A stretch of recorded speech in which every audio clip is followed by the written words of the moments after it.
So you have a lot of garden here that I desperately want to walk through. Let's take a quick walk and just skim and see what you have, and then we'll come back once everything starts growing and blooms a little bit more. But these right here are coral bells.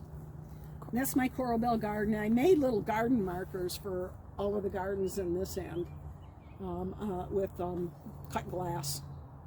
That way I didn't have to worry about them disappearing and peeling off like paint would. That's a good idea. Next here was my coleus garden, but we had to cut down the Bradford pear. It was losing limbs and not very good. So what I left here is now going to be an arbor for native honeysuckle. So I'm going to put the native honeysuckle growing up here, and that's got red flowers on it, so that might even attract some hummingbirds too. I was just thinking that. I think they do like honeysuckles, so that'll be exciting, especially a big giant opportunity like that for them. I have seedlings in the greenhouse for some of the native plants that are going to go around it. This is my anemone garden. These are Japanese anemones, and you can see they're kind of coming out of their spaces. So I give some away every year, anybody that wants them. This was the way I used to buy things. It's just whatever appealed to me. So and I have a mishmash of stuff in here. I like it. That's the boat I'm in. I see your peonies back there. One of those peonies actually is one of those that came from my grandma down to my mom to me, and so it's the old style pink peony. Wow. See, I love those kind of stories and knowing, especially passing stuff down. This is my allium garden. These are all different alliums. Some of them are the summer bloomers, some are the spring bloomers. When the spring bloomers are done, they're ephemerals, so they will die back. And then I will put coleus in here to fill the void. This is a Japanese white pine. These don't tend to lose their cones very much. That cluster of cones right there has been on there for 5 or 6 years since I bought it. Wow. Kind of gives them some character then. Yeah. And then I got some of the creeping phlox. And this whole garden has the name of my sunshine garden.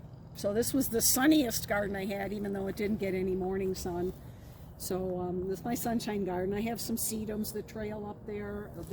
These are daisies over here. There's a whole swirl full of black-eyed Susans. That's just amazing when it's in bloom. It's just solid yellow. I've got coneflowers and phlox, and I'm trying to go more and more native. I've got a spot in the middle here that I think I'm going to put, because I've got balloon flower on the right of it and coneflowers on the left, so I might just put some black-eyed Susans in there. Or I might use some of the seedlings that I've got in the greenhouse. So, and these are Jacob's Ladder. They're variegated Jacob's Ladder, because I just get enamored by, oh, that's so pretty. And I'm in the same boat. It looks pretty. I'm like, oh, I must have it. And then I have to find a spot for it. Yeah. And so what I did was I swirled it from this side of the walkway over to that side of the walkway. And you notice there's no straight lines. And then I have the little lilies that come up and they swirl around and fill in between. Now this is all coneflowers here. These are all coneflowers that I grew from seed that are on the outside. And then I've got the blue lobelia arced in next. And then I got the cardinal flower arced in next. So, and those were really neat when I stood over my driveway taking pictures and had these red lobelia, the cardinal flowers standing up. Yeah, those are a spring bloomer. And that's plumeria, the lungwort. I love the spotted leaves on those. Those are so much fun. I have some of those in the shade garden too, the purple ones. There's different varieties. Got to have the different varieties. Had to have them all. This is a native, no, not a native, but a wild geranium. That's a perennial geranium. It's sanguinea. That one's not native. That one's a penstemon. This one here. It's the geranium here. And there's the name. And it's got pink flowers with stripes on it. So then next I've got my hellebore garden. Try to keep them all in the same place.